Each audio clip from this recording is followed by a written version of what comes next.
Voilà, Esperanza. Y lo demás todavía. Ulta menyebutkan bahwa posisi Menlu kita itu ditarget dan terancam. Itu maksudnya gimana ya? Pertama karena beliau adalah Menlu. Yang kedua karena beliau adalah anak ideologisnya Prabowo. Taruhlah target pertama mereka Prabowo. Target keduanya tentu orang yang sangat dipercayai oleh Prabowo. Kalau misalnya memang ada asing bermain gitu, polanya tuh kelihatan nggak sih gitu? Bedanya yang murni sama yang ada penyusup, terutama dari asing. Kelihatan, pasti kelihatan. Tapi bagi orang-orang yang sudah mempelajari ya, misal karena studiku kan konflik, pemberontakan gitu. Nah kalau misalnya perang benar terjadi, kita rakyat tuh harus ngapain ya? Kalau misalnya perangnya mengarah ke nuklir, aku kayaknya berdoa aja berdoa sih. Berdoa aja ya? Iya. Nah kita bahas-bahas ini aman nggak ya? Kayak makanya kan.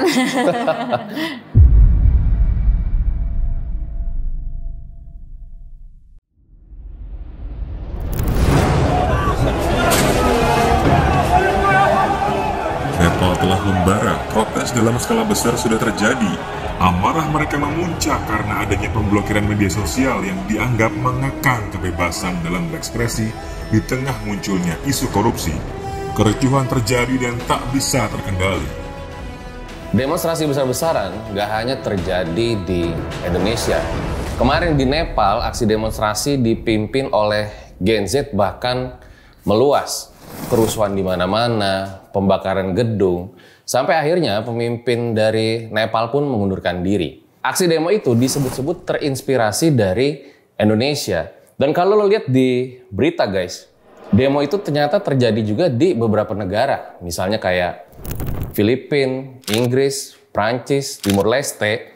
Yang akhirnya gue tuh jadi kepikiran gitu loh. Sebenarnya ini lagi kenapa? Apakah ini tanda-tanda Perang Dunia Ketiga akan meletus bentar lagi? Nah hari ini gue kedatangan seorang ahli terorisme dan keamanan internasional yang akan menjawab hal tersebut. Halo Kak Ulta. Halo Mas Fajar. Makasih udah datang ke Erjel, ternyata FISIP UI juga ya? FISIP UI ya. Langsung aja kali ini kita mulai. Nah hari ini kan berita demonstrasi itu terjadi di berbagai negara gitu. Ada di Inggris, Prancis, Indonesia, Nepal, Timur Leste. Dan waktunya itu nggak terlalu jauh gitu. Sebagai pengamat geopolitik, sebenarnya apa yang lagi terjadi gitu ya? Kalau secara ilmu politik internasional, emang hal-hal kayak demonstrasi, lalu banyak bermunculan gitu ya di beberapa negara dalam waktu yang relatif sama, itu sebenarnya bisa dianalisa melalui ada macam teori sih kalau misalnya di ilmu politik internasional ya, politik internasional ini. Nah, salah satu yang kupahami itu mazhabnya banyak, cuman yang kupahami itu adalah tentang realism. Realism ini ada dua cabang, ada defensive realism itu yang nulis atau coined by Kenneth Waltz, dan ada juga yang offensive realism. Offensive realism ini yang aku anut, yaitu tentang bahwa niat negara-negara itu tidak bisa diukur, dan dalam sistem politik internasional itu tidak ada yang namanya hierarki. Politik internasional tuh kayak gini loh, kayak tidak ada yang bisa menjamin satu negara itu menjadi polisi dunia dalam kurun waktu tertentu gitu. Nah, ketika tidak ada yang menjamin, nah semua negara itu akan terus-menerus melakukan apa yang dia bisa untuk melindungi negaranya. Nah, selama ini dari tahun 91 USSR pecah kemudian menjadi Rusia kan, itu kita hidup di dunia yang cukup damai gitu, karena hanya ada satu hegemoni. Hegemoni itu yang disebut kayak polisi dunia itu. Cuman ada satu hegemoni, yaitu Amerika Serikat. Nah, kemudian mulai tuh 2009, 2010 dan tampak sekali tuh di 2017 bahwa Cina ini mulai naik menyaingi Amerika sebagai polisi dunia gitu. Misal kalau misalnya kita di kelas deh, kita bersaing nih. Ada yang juara 1, ada yang juara 2, ada juara 3 gitu kan. Itu kan kita ambisi untuk gimana nih biar jadi juara 1 gitu. Nah, si juara 1 ini pun kan merasa kayak apa sih, insecure gitu kan. Iya. Nah, di offensive realism ini negara-negara tersebut tuh akan berusaha untuk melindungi kekuatannya di berbagai negara karena mereka punya interest gitu, mereka punya kepentingan lah di negara-negara tersebut. Nah ini tuh bisa dijelaskan pakai itu, tapi bisa juga dijelaskan misal seperti teori konspirasi bahwa ada elit-elit global yang membutuhkan untuk negara ini di reset nih, new order gitu kan. Nah itu kan ada teori new order gitu. Tatanan dunia baru tuh. Tatanan dunia baru. Nah itu kita bakal ngomongnya kayak Larry Fink-nya BlackRock, Rothschild gitu-gitu. Itu kita bisa ngomong ke situ juga. Jadi kalau yang kulihat, kenapa banyak orang, banyak negara-negara sekarang rusuh ya di Britain, di Inggris itu kan isu imigrasi. Iya.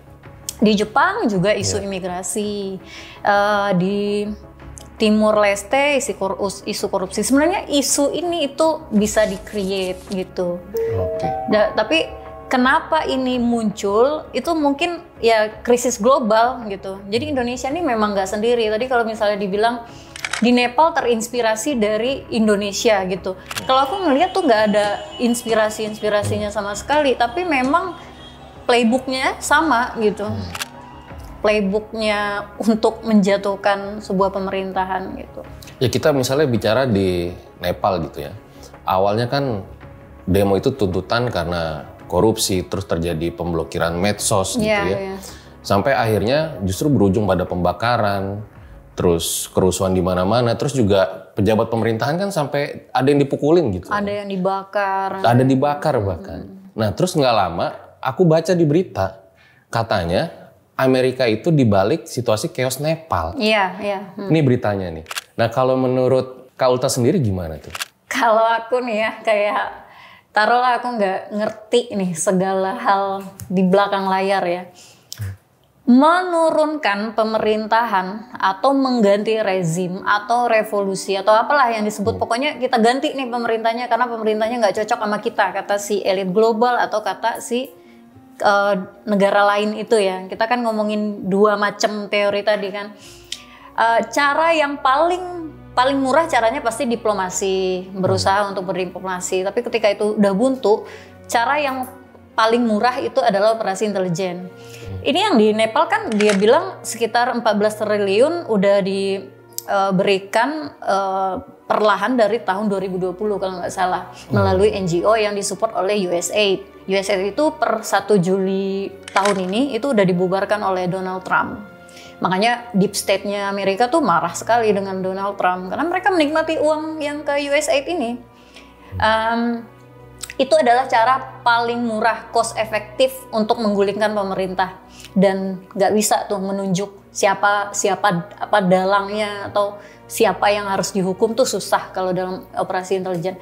Karena ada cara lain untuk menggulingkan pemerintah, itu dengan invasi militer, dan itu cost-nya sangat mahal.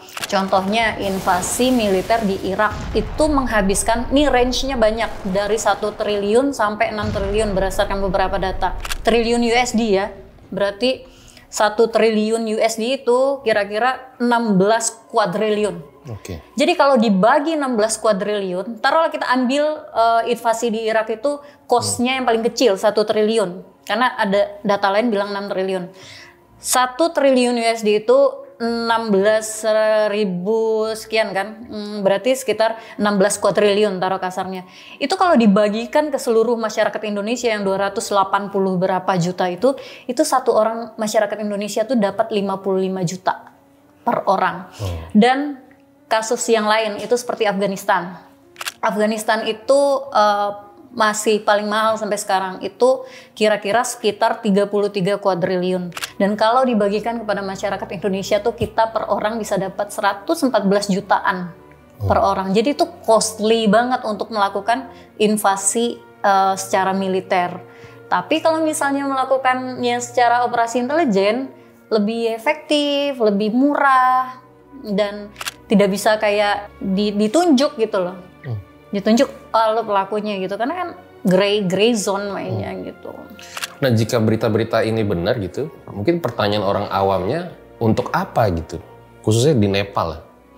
Mungkin kalau Nepal ya, pertama mereka kan mulai dan sudah dekat juga dengan Cina gitu. Nah, Cina ini kan kompetitor yang mengganggu Godzilla besar nih. Ada Godzilla besar di dunia ini, namanya Amerika Serikat. Nah, Cina ini kan mulai mengganggu dari 2017 yang aku katakan itu tadi gitu. Jadi ada kemungkinan itu, tapi kan perlu diselidiki dulu kan. Tapi aku yakin kayak yang di Nepal itu nggak organik juga kok. Dan Gen Z ini kan sangat susah keluar dari medsos karena kita sudah terbiasa dengan itu. Itu semacam adiksi yang baru kan, medsos itu. Gen Z itu memang nggak kayak milenial. Katanya milenial itu the drunkest, pokoknya pemabok dan mainannya kan yang nggak sehat gitu. Nah, Gen Z ini secara fisik mereka fisik kali ya, mereka lebih sehat. Mereka kurang tuh kalau misalnya ngerokok tuh lebih ke ya mungkin vape gitu kan. Kalau misalnya minum mereka juga nggak begitu gitu kan. Konsumsi alkohol di dunia sekarang menurun gara-gara banyaknya Gen Z ini yang healthy life gitu lifestyle-nya. Tapi mereka punya addiction yang baru. Dan anak-anak kecil nih sekarang udah dibangun juga nih adiksi yang barunya, yaitu hidup di realita maya, misal kayak Roblox atau apa gitu. Jadi dunia ini berubah gitu. Nah, pertanyaan selanjutnya berarti gimana sih cara asing gitulah ya masuk dan menyusup ke dalam sebuah gerakan-gerakan seperti demonstrasi? Banyak macam caranya. Kalau misalnya yang terlihat itu ada contohnya seperti pelengseran Gaddafi dulu, itu memang dilatih secara militer. Kuba juga beberapa kali operasi Bay of Pigs, operasi Zapata, itu udah berapa kali mereka udah coba itu secara fisik mereka latih anak-anak muda, dikembalikan ke Kuba, terus disuruh menggulingkan pemerintah. Cuman gagal waktu itu. Kalau di Afghanistan kan berhasil. Mereka melalui Pakistan itu melatih yang namanya talib itu dulu. Talib itu artinya pelajar. Jadi mahasiswa itu sama dulu. Tapi aku tidak samakan maksudnya artinya ya, dia anak muda dan juga pelajar. Jadi para talib ini terbentuklah Taliban itu karena disupport oleh Amerika melalui Badan Intelijennya Pakistan. Namanya itu ISI. ISI. Nah, lewat situ bisa, itu secara fisik ya, mereka menyuplai senjata dan segala macam. Tapi kalau misalnya zaman-zaman modern kayak gini, karena costly tadi kan, kata kuncinya kan apa sih costly itu? Pricey lah. Ya pricey, mahal gitu kan. Nah mereka tuh biasanya akan nyusup. Ini bahkan bukan aku yang ngomong, ini Elon Musk yang ngomong karena dia memimpin, karena dia memimpin program baru, lembaga barunya Donald Trump itu yang namanya Department of Government Efficiency, DOGE itu loh. Yang sama dengan Cohen itu DOGE. Iya. Nah, yang kemarin akhirnya tapi dibubarin. Iya, dibubarin USAID-nya itu karena banyak sekali uang-uang yang digunakan untuk operasi-operasi kayak gini. Nah, kenapa USAID itu kemudian menjadi susah untuk kayak ditunjuk sebagai biang nih gitu. Biang destabilitas banyak dunia gitu. Karena dari 100% mungkin 10-15% tuh memang ada dia melakukan hal-hal yang baik gitu. Misal menggali sumur di Afrika, memberikan pelajaran kepada anak-anak yang ada di daerah terluar gitu. Jadi ada sekian persen yang mereka benar melakukan baik gitu. Nah, USAID ini menyalurkan, USAID, NED, IRI gitu ya. Mereka menyalurkan dananya itu kepada NGO. Nah, untuk mendapatkan dana dari NGO itu harus ada TMC-nya tuh. Harus ada syarat dan ketentuan berlaku. Itu NGO itu harus punya paham yang sama dengan mereka gitu. Jadi melalui NGO itu bisa sekali gitu, dan banyak kok contoh-contoh di luar gitu. Nah, berarti kita agak dalam lagi nih, ya, Kak Ulta ya. Nah, memang jika ada intervensi asing gitu, Apakah itu lewat pendanaan atau narasi dan operasi cyber di medsos? Operasi cyber itu ini banget, sangat-sangat efektif. Apalagi di zamannya sekarang kan mereka tahu bahwa Gen Z ini menggunakan sosmed dan mereka edik dengan itu. Nah, memainkan algoritma ini kan sebenarnya adalah hal yang mudah bagi intelijen karena algoritma itu mereka bisa setting nih di Indonesia mau dinaikin isu apa gitu, terus di Nepal mau dinaikkan isu apa gitu, dan nah ini budaya FOMO ini, FOMO yang ikut-ikutan, misal komennya bagus terus tanpa meneliti lagi bilang bagus, komennya negatif tanpa meneliti lagi bilang negatif. Dan kadang di sosmed itu kan orang tidak bijak ya, karena ya cherry picking gitu, kayak memilih mana yang sesuai gitu, dan susah untuk menerima pendapat dari perspektif yang lain gitu. Jadi kembali lagi ke anak muda kita tuh ketika bersosial media tuh memang harus benar-benar benar nggak nih informasinya, kalau nggak ya kemakan hoax. Tapi sekarang hoax kan udah bisa kayak ini hoax gitu. Yang berbahaya banget sekarang itu cherry pickingnya itu loh. Misal headline-nya apa, dalamnya apa, atau ada salah satu media yang ada podcastnya gitu, dia bilang kan bahwa ada darurat militer nih gitu. Ini kira-kira tuh kayak kesannya mencekam banget kan. Padahal presiden nggak mengambil opsi itu. Dan ketika kita baca lagi di bawahnya dengan sesi kecil banget gitu, dia tulis bahwa ada satu orang dari anggota DPR itu yang menolak usulan untuk adanya darurat militer gitu. Nah, kenapa tidak itu yang di headline? Kenapa tidak hal yang positif itu? Karena kenyataannya presiden tidak mengambil opsi darurat militer. Nah, ini juga dijelaskan sih sama teori, dia bilang ada negativity bias. Negativity bias ini sangat mudah dimanipulasi. Karena kita kecenderungan manusia itu akan cepat menangkap narasi dan cepat untuk menyebarluaskan itu ketika itu berhubungan dengan narasi-narasi yang negatif gitu. Iya, karena kalau aku perhatiin gitu ya, di Nepal juga itu kan kayak flexing gitu. Sementara kan masyarakatnya juga hidup dalam keadaan yang sulit juga gitu. Dan kita juga nggak membenarkan hal tersebut gitu, korupsi terus flexing. Nah, tapi pertanyaan selanjutnya gitu kan, kalau misalnya memang ada asing bermain gitu, polanya tuh kelihatan nggak sih gitu? Bedanya yang murni sama yang ada penyusup, terutama dari asing. Kelihatan, pasti kelihatan. Tapi bagi orang-orang yang sudah mempelajari ya, misal karena studiku kan konflik, pemberontakan gitu. Nah itu bisa kelihatan, makanya aku prediksi ini pasti ada kepentingan asing atau dalam oposisi mungkin, oposisi politik sekarang mungkin juga. Tapi aku ngelihat bahwa itu ada semacam desain lah, ada yang merancang gitu. Cuman kan untuk aku mengerti ini aja, aku harus ngambil S1, S2 gitu kan, terus short course, terus training gitu, baru aku bisa melihat big picture gitu.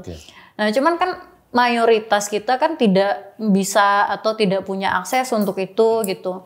Makanya dengan itu aku tergerak juga kan, kita bikin 09 Strategic Center sekarang. Jadi kita pengen geopolitik tuh for all gitu. Politik internasional ini semua orang tuh harus tahu, karena di dunia yang kita dihadapkan oleh negara-negara berebut menjadi polisi dunia itu pasti dunia-dunia very misal dunia-dunia kecil-kecil itu akan banyak gejolak. Apalagi kalau presidennya kayak Pak Prabowo sekarang ini, itu pasti akan diganggu terus. Ini udah mulai mengarah. Kita di strategic center kita di 09 itu kita udah melihat lagi nih pola yang baru lagi untuk dilakukan lagi sesuatu yang hampir sama atau lebih baik bagi mereka ya, bagi mereka yang mengatur ini lebih baik gitu. Karena tujuannya adalah ya teriak-teriak revolusi kan, tujuannya kan menurunkan Pak Presiden kan gitu.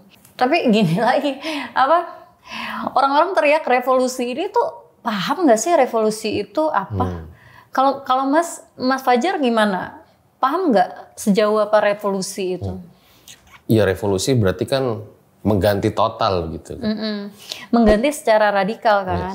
Tapi karena aku peneliti terorisme, aku tahu bahwa awal kata namanya teror itu berasal dari revolusi Prancis. Karena pasca revolusi Prancis itu ada namanya Jacobin Party, Jacobin Club, Jacobin Party gitu. Jacobin Club ini dipimpin oleh seorang namanya Robespierre. Robespierre ini adalah teroris yang paling produktif pada masa itu. Kalau sekarang udah diganti sama Netanyahu kan. Kalau dulu itu masih Robespierre karena dia semua yang punya pendapat berbeda itu dengan giletin itu loh. Jadi sekitar 40.000 orang tuh di semua. Pokoknya ada kayak indikasi dikit aja gitu langsung masuk list gitu. Nah, media provokasinya atau provokatornya waktu itu juga ada. Namanya Jean Paul Marais. Nah, dia menulis dan disebarkan gitu. Jadi orang-orang marah, emosi gitu. Juga ada macam gininya gitu. Teror namanya kan di Prancis itu berasal dari sana. Great fear artinya ketakutan yang sangat meluas gitu. Nah, jadi ini setelah si Robespierre menjadi korban terakhir karena orang-orang udah muak nih, dia 40 ribuan kepala gitu, dikit-dikit bilang berbeda, kalau sekarang dibully di medsos bilang buzzer gitu. Kalau dulu di zaman Robespierre itu di depan umum pakai giletin itu, dia korban terakhirnya si Robespierre ini. Habis itu diganti oleh seorang diktator kan, yaitu Napoleon. Jadi ketika orang meneriakan revolusi, apakah mereka siap? Banyak darah yang harus dikorbankan, banyak tubuh yang harus diinjak-injak untuk revolusi itu. Dan apa nih plan setelah revolusi? Gitu. Ya kita juga tahu ya dulu kan misalnya Bung Karno juga bilang bahwa pada saat itu dia jadi target utama untuk digulingkan gitu oleh asing gitu kan. Tapi nanti nih kita akan bahas setelahnya. Nah kemarin itu kan banyak benar ya yang teriak tentang ini dalangnya asing gitu kan. Nah mungkin pertanyaan selanjutnya orang kan nanya, siapa sih dimaksud sama asing itu? Iya sih. Tadi udah aku jelaskan kan, karena ini operasi intelijen yang kayak gini kan susah ditunjuk gitu. Walaupun aku yakin sih kayak Bin dan Bais tuh udah tahu gitu. Cuman kan kalau misalnya dikatakan oleh seseorang itu kan ya, aku karena kita masih banyak banget ya dipengaruhi oleh orang yang mendesain ini gitu. Jadi agak berbahaya juga kalau kita langsung tunjuk gitu. Jadi nggak bisa lah, makanya kan ujung-ujungnya jadi ini konspirasi teori gini-gini gitu kan. Iya. Cuma kan ada kebijaksanaan lah di balik mengatakan sesuatu gitu. Termasuk politik antara negara kita dengan negaranya gitu kan. Makanya aku kan yang kupelajari kan liminal warfare itu, bahwa ada perang di zona abu-abu namanya liminal warfare gitu. Limen, asal katanya limen artinya threshold itu batas kan. Nah, mereka tuh memang main di situ.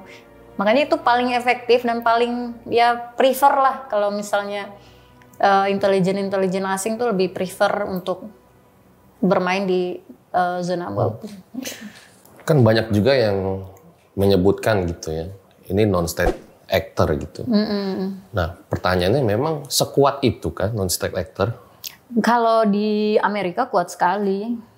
Contohnya aja tuh yang nembak Presiden Trump, kan sampai sekarang zero facts we know about the shooter. Jadi kita sama sekali belum tahu fakta apapun tentang si penembak itu.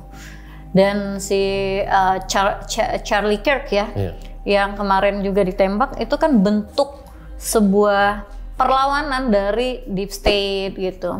Kalau katanya Elon Musk bahkan USAID itu CIA jika mereka punya sebuah program, proyek atau operasi yang tidak bisa mereka sampaikan ke parlemen dan presiden langsung untuk mendapatkan budget, maka mereka akan pergi ke USAID langsung. Nah di USAID itu mereka nggak perlu ngelewatin parlemen untuk di-review, untuk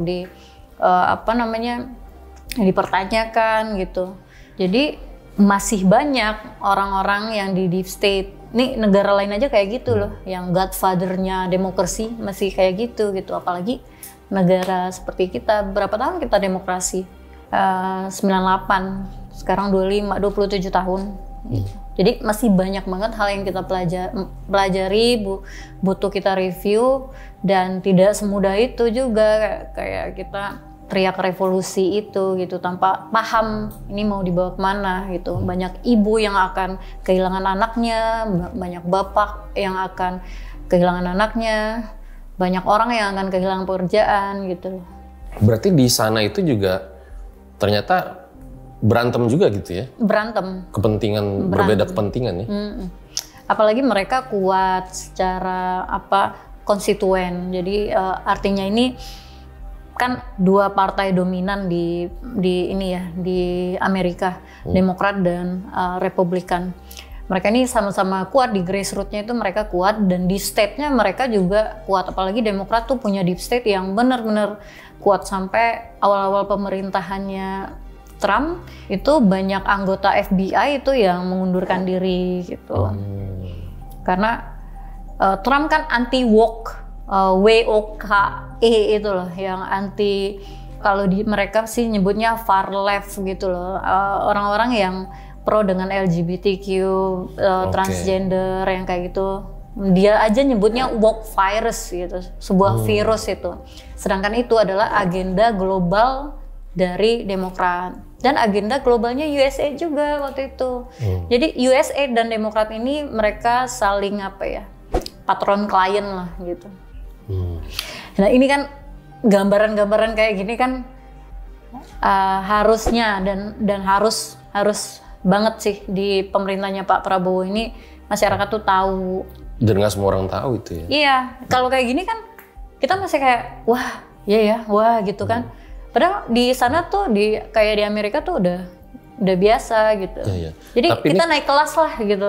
Iya. Nah kita bahas-bahas ini aman nggak ya? Kayak makanya kan. Iya. Gitu. Nah kemarin di sebuah podcast gitu, Ulta menyebutkan bahwa posisi Menlu kita itu ditarget dan terancam.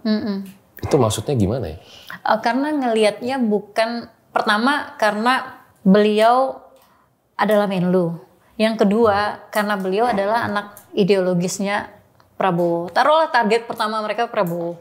Target keduanya tentu orang yang sangat dipercayai oleh Prabowo, dipercaya oleh presiden juga gitu. Prabowo secara pribadi dan presiden secara negara gitu. Jadi anak ideologis kan artinya akan melanjutkan cara berpikir, cara pandang dan gerakannya beliau gitu.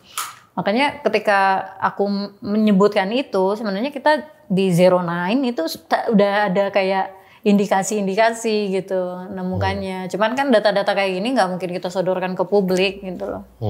Nah Ulta kan juga sering bilang bahwa Pak Prabowo ini ditarget asing gitu. Kenapa gitu kok sampai pengen dilengserin lah? Tadi masih ingat konsep offensive realism itu ya. Offensive realism itu bahwa ada satu negara menjadi polisi dunia dan ada negara lain di multipolar, di dunia yang multipolar, politik internasional multipolar, itu ada negara lain yang pengen jadi polisi dunia juga gitu. Jadi bersaing nih dua-duanya. Kita bilang aja misal Cina dengan Rusia dan lain-lainnya sekarang bergabung di BRICS, dan Amerika, Inggris, Australia, dan juga mereka negara-negara European Union dalam NATO juga punya aliansinya gitu. Di antara dua Godzilla ini, Indonesia itu kan berusaha untuk bertahan juga, ya kan? Nah, Pak Prabowo dekat dengan BRICS gitu. Karena mungkin melihat BRICS ini tidak double standards, ya. Dan pendekatannya Cina secara ekonomi kan selalu pembangunan. Ada program namanya Belt and Road Initiative, di mana salah satunya kereta cepat itu juga bantuan dari Cina, gitu kan. QS ini melihat Indonesia kan menjadi kayak, lah kok lu pada kesana gitu, lu harusnya lebih pro ke gue gitu. Kenapa penting? Karena Indonesia itu 286 jutaan kita sebut pasar. Ketika barangnya masuk ada 286 juta pasar yang menunggu. Pertama, sekarang trade partner kita nomor 1 itu Cina, investor kita nomor 1 itu Singapura. Dan hubungan antara presiden kita dengan Cina dan Rusia itu kan sangat mesra sekarang ya.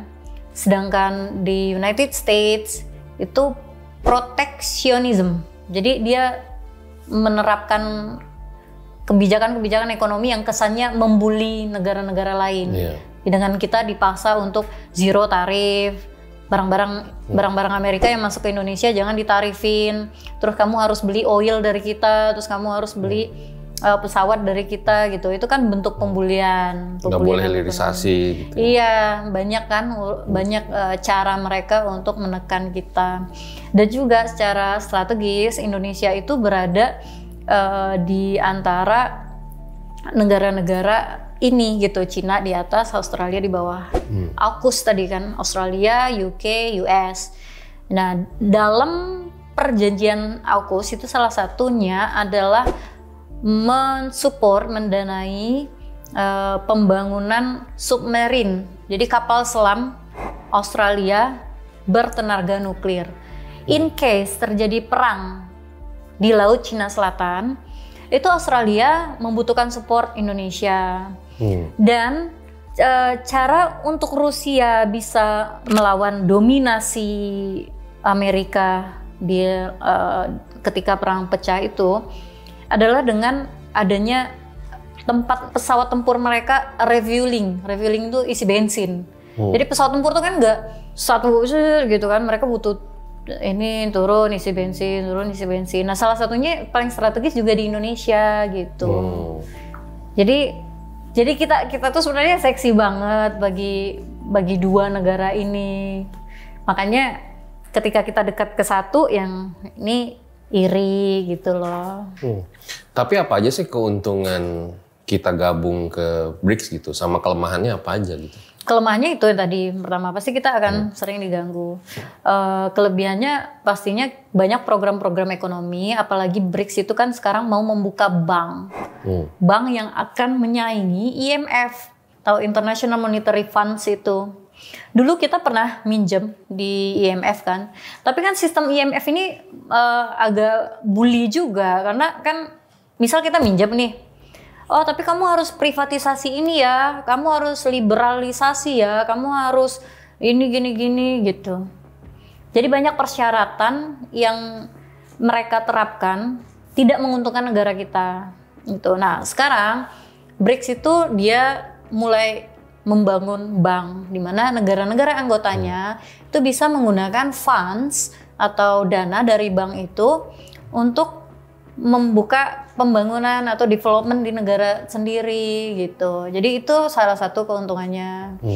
Terus juga mungkin melalui BRICS atau bilateral juga kita sama Rusia itu kan mulai membuka pengembangan tenaga nuklir untuk pengetahuan dan sebagai energi. Beda ya, nuklir itu bisa dipakai untuk pengetahuan, nuklir bisa juga dipakai sebagai weapons gitu. Nah Indonesia maunya bukanya sama Rusia gitu. Taruhlah ini teori konspirasi gitu ya, menghubung-hubungkan aja gitu. Kita masuk BRICS, terus kemarin ada kejadian diplomat tertembak gitu ya. Terus Menlu kita jadi target gitu. Itu teori konspirasi atau memang ancaman nyata gitu? Iya, jadi gini, teori konspirasi kalau di Amerika itu umurnya hanya sampai dokumen aslinya kebuka. Jadi kita bilang ini konspirasi gitu kan. Banyak teori-teori, misal kayak pembunuhan John F. Kennedy, misal kayak gitu. Nah tapi beberapa tahun kemudian tuh terbuka Sekarang Trump menerapkan itu kalau nggak salah 30 tahun harus dibuka dokumen itu. Dulu juga bilang bahwa CIA membackup penggulingan Presiden Soekarno oleh Presiden Soeharto. Dibilang konspirasi dulu. Sekarang udah kebuka filesnya, kita buka websitenya CIA, kita cari files itu ada gitu. Ketika ada di Peru itu, diplomat kita itu, saya nilainya gampang aja kayak gini. Misal saya sendiri tuh 9 bulan dan berkali-kali balik ke Filipina Selatan. Itu wilayah yang benar-benar konflik. Kalau diplomat, mereka kan ditaruh ya either di ibu kota atau di kota-kota besar gitu kan. 9 bulan aku di Filipina Selatan, jariku masih utuh, nggak ada yang hilang satupun gitu kan. Almarhum ditaruh di di Peru. Memang negaranya safe haven untuk gangster ya, dan banyak kriminal juga. Tapi dalam waktu 5 bulan tuh dosa apa yang dia perbuat sampai orang mau melakukan pembunuhan itu, dan nggak 1-2 orang lagi, 5 orang. 5 orang dan terencana lagi. Dan waktu 5 bulan tuh aku nggak habis pikir ngapain gitu. Paling 3 bulan dia penyesuaian, itu juga paling bolak-balik kantor, apartemen. 2 bulan kemudian baru mulai berani ke supermarket atau apa gitu loh. Tapi kalau misalnya dalam waktu 5 bulan, dosa apa yang dia lakukan gitu. Kecuali teorinya, anggaplah ini konspirasi dulu, adalah mengganggu atau menyatakan kalau misalnya kita akan diganggu gitu aja sih. Menyatakan kita akan diganggu? Iya, maksudnya? Jadi ini salah satu bentuk apa yang bisa kita lakukan gitu. Dan operasi-operasi intelijen kayak begini itu tuh udah banyak banget dijelasin sama CIA, sama Mossad. Mossad paling sering melakukan di luar negeri. Oke, berarti ada hubungannya sama BRICS ya? Bisa jadi gitu? Mungkin tidak secara langsung, tetapi ini kan semacam kayak warning gitu loh. Oke. Nah nanti kalau Mossad kita bahas di belakang juga ya. Kemarin juga aku nonton Ulta di podcast Om Ded bahas tentang CIA Color Revolution ya. Iya benar. Boleh dijelaskan nggak tuh secara detail CIA Color Revolution tuh? Iya. Secara detailnya gimana sih? Jadi aku pertama kali kan ngomong kalau misalnya ini tipenya sama dengan Color Revolution. Aku sampaikan itu di Bang Akbar waktu itu. Nah di situ orang masih kayak bikin itu jadi guyon lah, nggak terlalu fokus gitu. Tapi kesini tuh orang tuh makin sadar kok polanya sama. Di Color Revolution ini biasanya itu bahasa lain dari operasi CIA untuk menjatuhkan suatu rezim. Color Revolution ini sudah dilakukan di berbagai negara, banyak sekali. Jadi mereka tuh biasanya kayak apa ya? Nah ini banyak kan. Ini tuh udah dilakukan dari dulu lah gitu. Dan sudah aku bilang tadi di awal bahwa revolution kayak gini bagi mereka lebih murah dibandingkan langsung invasi militer langsung gitu. Oh ini selalu pakai warna ya? Tipenya begitu, selalu pakai warna, tuntutannya tuh pasti banyak gitu. Dan tujuannya sebenarnya adalah regime change. Jadi perubahan rezim gitu. Mereka biasa tidak harus warna juga, tapi kadang simbol. Kalau misalnya di Hong Kong waktu itu simbolnya payung. Jadi tuh ribuan warga itu sekitar berapa bulan ya? 8 bulan ada kali ya Hong Kong itu stuck dengan umbrella protes itu. Jadi mereka pakai payung, habis kerja pakai payung, terus protes gitu, ribuan orang gitu. Cuman kan jadi double standards kan, kalau aku boleh mengkritik nih kan kayak gini loh. Pemerintahan ini dipilih secara demokratis. Dan ini kan pasti dokumennya sudah terbuka, makanya bisa tahu kan. Dan CIA adalah bagian dari negara yang demokratis, godfather-nya demokrasi gitu.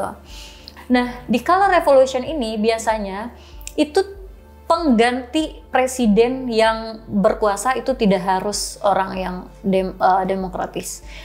Misal di Chili itu diganti dengan diktator, dan beberapa negara lain juga diganti dengan diktator atau militer gitu. Diktator ini nggak harus dari militer juga, atau diganti oleh panglimanya kayak gitu. Yang penting orang yang bisa mereka panggil itu puppet government. Jadi pemerintah yang mereka bisa atur gitu. Jadi rezim boneka gitu ya. Iya, rezim boneka. Jadi Tipe-tipenya itu sama, tidak harus warna, bisa simbol, dan setelah diganti itu nggak harus orang yang ideal gitu. Nah, ini ngomong-ngomong simbol juga ya. Kemarin di Nepal juga kan berkibar bendera One Piece gitu. Jadi ini jangan-jangan simbol ini jadi simbol global sebagai simbol ya perlawanan lah terhadap pemerintah yang mungkin sewenang-wenang gitu, korupsi gitu. Nah, kalau Ulta sendiri ngelihat simbol One Piece tuh gimana ya? Simbol One Piece, aku kan baca One Piece dari awal, tapi sekarang aku udah mulai bosen kan karena terlalu ribet jadinya kan. Tapi aku pernah bilang kayak gini, orang yang paling tidak korup itu adalah Luffy kayaknya gitu. Karena bapaknya bapaknya kan si itu kan Monkey D. Dragon itu adalah seorang rebel, pemberontak gitu. Kakeknya admiral atau vice admiral ya. Pokoknya Garp itu kan admiral.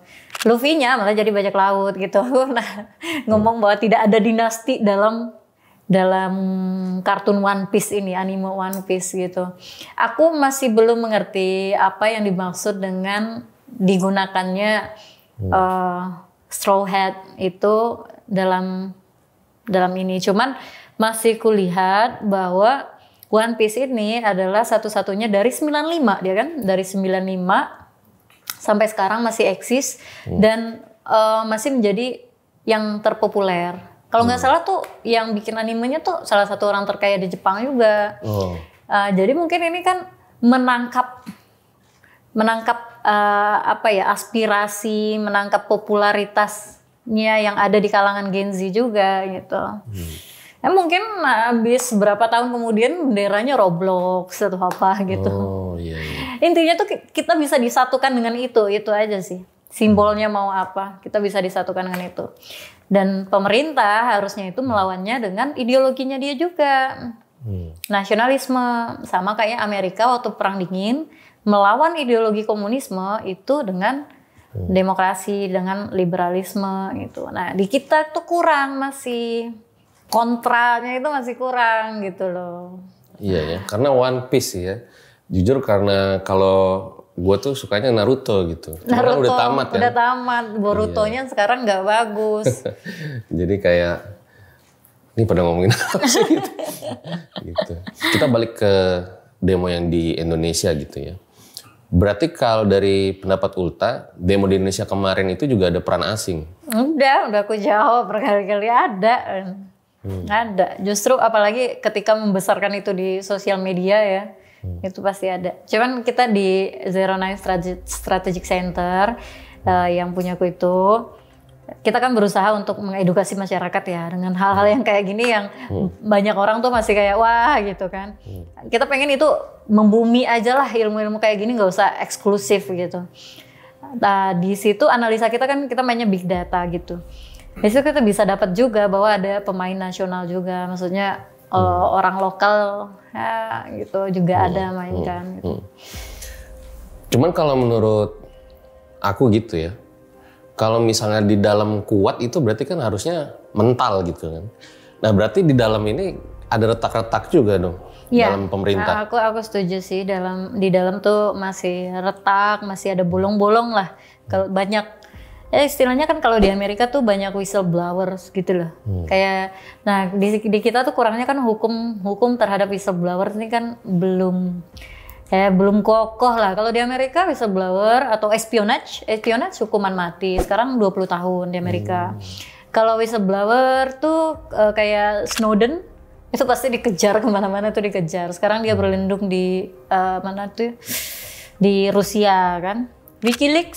WikiLeaks kan juga dikejar kemana-mana sampai dia hidup bertahun-tahun di dalam sebuah embassy. Kalau di kita itu yang kayak gitu masih belum ketat gitu. Jadi bakal banyak nih informasi yang keluar, termasuk di ring satunya presiden juga bisa gitu loh. Entah gimana caranya itu. Iya, kemarin sama Bang Syaganda bahas gituan tuh. Iya kan? Iya. Bisa gitu kan. Ini kan artinya harus ada reformasi juga terhadap intelijen, apalagi kalau di dalam dunia multipolar, dalam dunia di mana banyak negara ingin menjadi juara satu, payung pertama yang melindungi seorang presiden itu adalah dari intelijen. Karena bukan hanya untuk cegah dini ya, intelijen itu kan gunanya untuk cegah dini, kontra dini gitu kan. Tapi untuk memberikan masukan yang strategis secara cepat, karena dunia bergerak cepat dan gonjang-ganjing gitu. Aku yakin sih kalau kita tuh akan diganggu terus gitu dengan melihat pemerintahnya Pak Presiden ya. Dan ini sebenarnya jangan dilihat sebagai kayak oh yaudah kalau gitu kita submisif aja lah sama Barat gitu misal, atau kita submisif aja lah sama Cina, kan kita masih belum tahu nih siapa pelakunya. Jangan dilihat kayak gitu, jadi kita kayak lemah aja gitu loh. Nah kemarin juga kan selain demo yang terjadi di berbagai negara, Qatar juga kemarin kan diserang. Ulta ngeliatnya ini sebagai fenomena tunggal gitu, atau memang fenomena apa sih menurut Ulta gitu dibalik diserangnya Qatar kemarin tuh? Akhirnya kan ngumpul semua tuh negara-negara Islam kan? Aku juga udah pernah ngejelasin ini di salah satu podcast waktu Iran dibombing kan. Sudah ku sampaikan bahwa dalam teori kita pentingnya berteori itu karena kita bisa menjelaskan suatu fenomena kan. Jadi takutnya nanti ini teori-teori mulu, cuman melalui teori itu kita bisa mengerti gitu. Di offensive realism itu, suatu negara itu akan terus berusaha untuk menjadi yang terkuat di regionalnya gitu. Sama kayak Cina, dia tuh akan berusaha menguasai Asia gitu. Seperti Amerika menguasai negara-negara barat gitu. Nah, Israel ini itu akan terus menggelitik, poking the bear kalau misalnya kita bahasanya kayak gitu. Akan terus menggelitik si bear itu, beruang itu gitu. Mereka akan terus berusaha untuk melakukan invasi, agresi militer gitu. Karena hanya dengan cara itu mereka akan merasa aman gitu. Cuman ada namanya strategic dilema, security dilema kayak gitu. Dilema dalam keamanan internasional ini. Karena semakin suatu negara memperkuat pertahanannya, memperkuat kemampuannya dalam militer, semakin negara lain tuh terprovokasi untuk memperkuat juga. Jadi ambang batas perang itu semakin dekat gitu loh.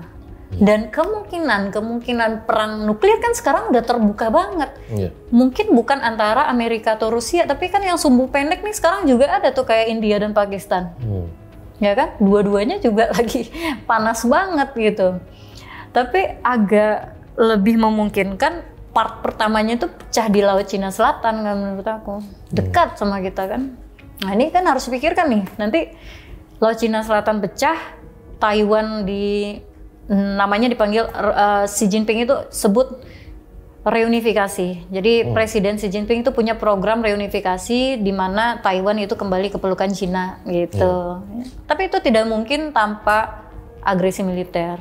Nah ketika Taiwan itu diserang oleh Cina, US nggak akan tinggal diam. Tapi apakah mereka akan berperang di Taiwan? Enggak, tapi kemungkinan tuh mereka akan berperang di Laut Cina Selatan karena wilayah yang normal dan bukan normal, wilayah yang jauh lah dari penduduk, dan Amerika bisa mendominasi juga, menyeimbangi Cina gitu. Nah, hubungannya tuh apa sama kita gitu? Ya udah biarin aja mereka perang pertama. Kalau jatuh nuklir di sana itu sangat mungkin dan sangat kayak cost-nya nggak terlalu seheboh nuklir jatuh di Eropa lah gitu. Jadi masih mungkin gitu. Pertama tentang perang nuklir di sana. Kedua, jangan lupa kita tuh punya sekitar kurang mungkin 300.000 masyarakat kita tuh di Taiwan. 300.000 itu angkanya sama dengan seluruh anggota Angkatan Darat Indonesia.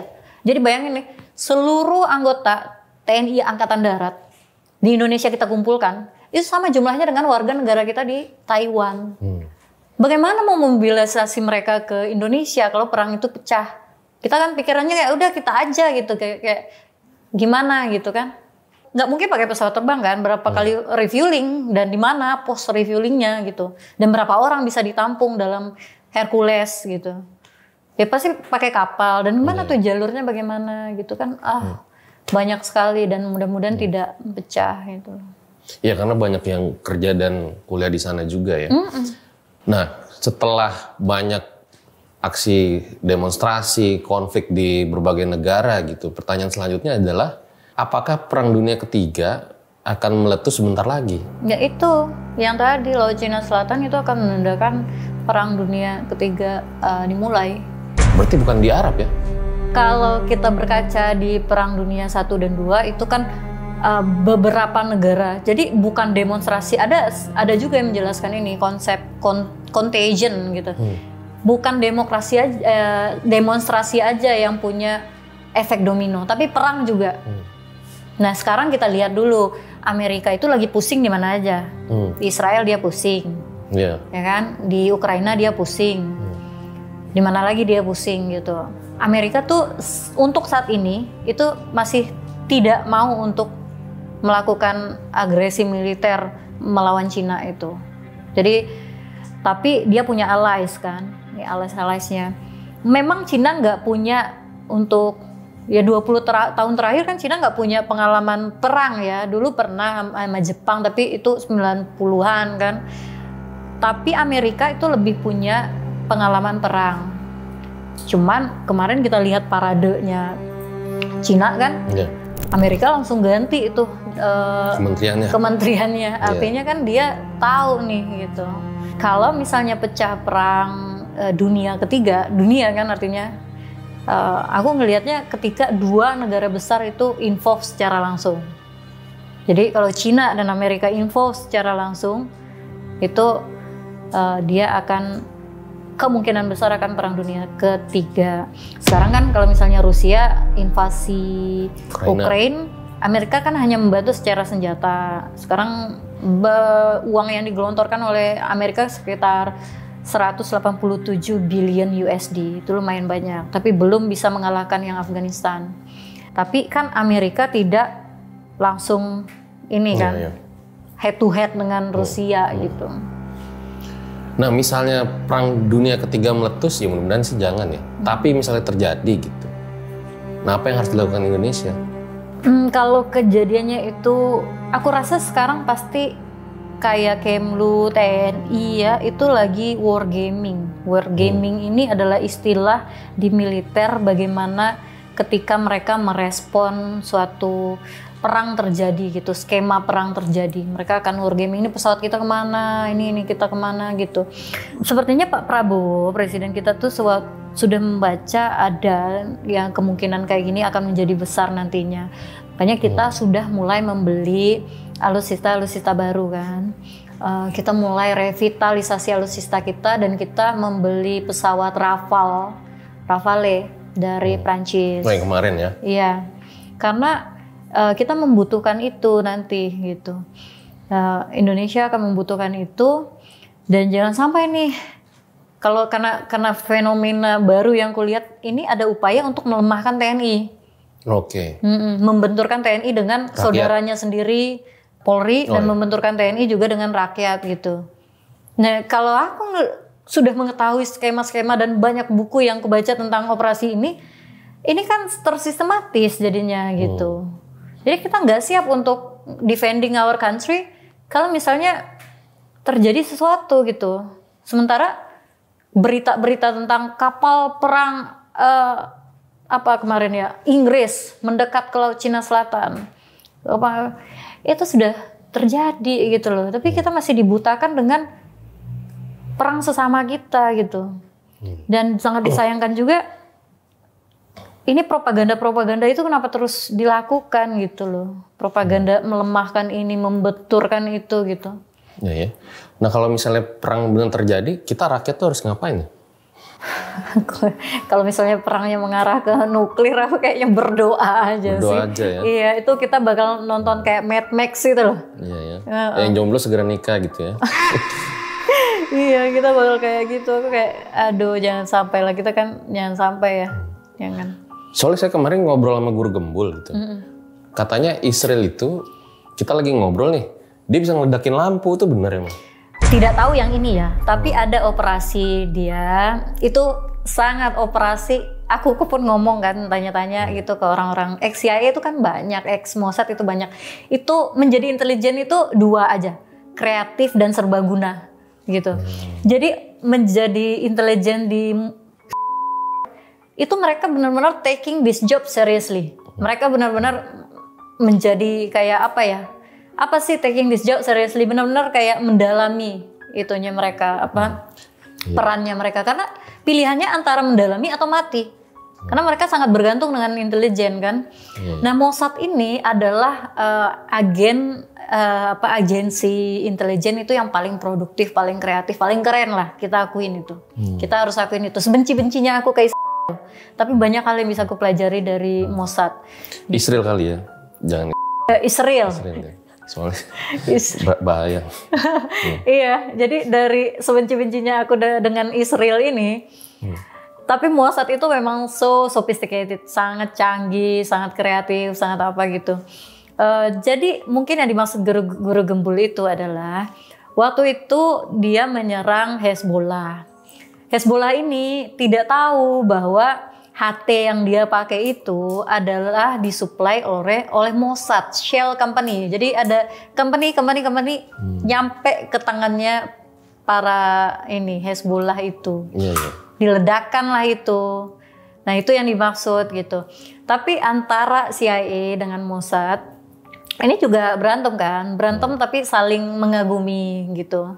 Nah, Mossad ini suka tuh berusaha merekrut officer-officernya CIA. Dan mereka tuh suka misal datang ke headquartersnya CIA atau bertemu di luar gitu, mereka suka ngasih hadiah kayak gift. Itu 100%, 100% pasti ada penyadapnya.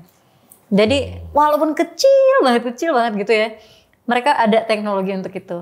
Jadi CIA aja masih sama dia juga ya? Masih, mereka selalu curiga. Mungkin ini terakhir ya, Kak Ulta ya. Jadi apakah asing akan terus berupaya menggoyang pemerintahan Pak Prabowo? Aku bisa bilang akan terus berupaya sih, terus berupaya. Tapi aku juga yakin ini kan namanya politik internasional itu kan seperti seni. Apalagi kita non-blok, kita politik bebas aktif. Aku rasa tuh Pak Prabowo, Pak Menlu itu disupport lah sama orang-orang yang paham gitu dengan politik, seni berpolitik ke luar negeri gitu. Cuman harus hati-hati juga tuh, itu yang orang-orang yang paham itu yakin NKRI apa gimana gitu kan. Pembisik ini kan kadang nggak tahu kita. Jadi kayak gitu ya. Oke, makasih Kak Ulta ya udah datang dan membagikan wawasannya di RJL. Itu deh guys, akhir dari episode ini, di mana dari obrolan ini kita jadi belajar ya bahwa demonstrasi yang terjadi di berbagai negara ya mungkin memang keresahan masyarakat juga gitu loh, tapi tidak menutup kemungkinan ada penyusup kepentingan asing di sana. Dan itu juga bisa terjadi di Indonesia. Nah, dari obrolan ini kita jadi bisa waspada, terus juga jadi tahu gitu bahwa kita harus menjaga persatuan lah agar hal tersebut tidak terjadi di Indonesia. Gue Fajar Aditya, RJ5 undur diri. Ciao.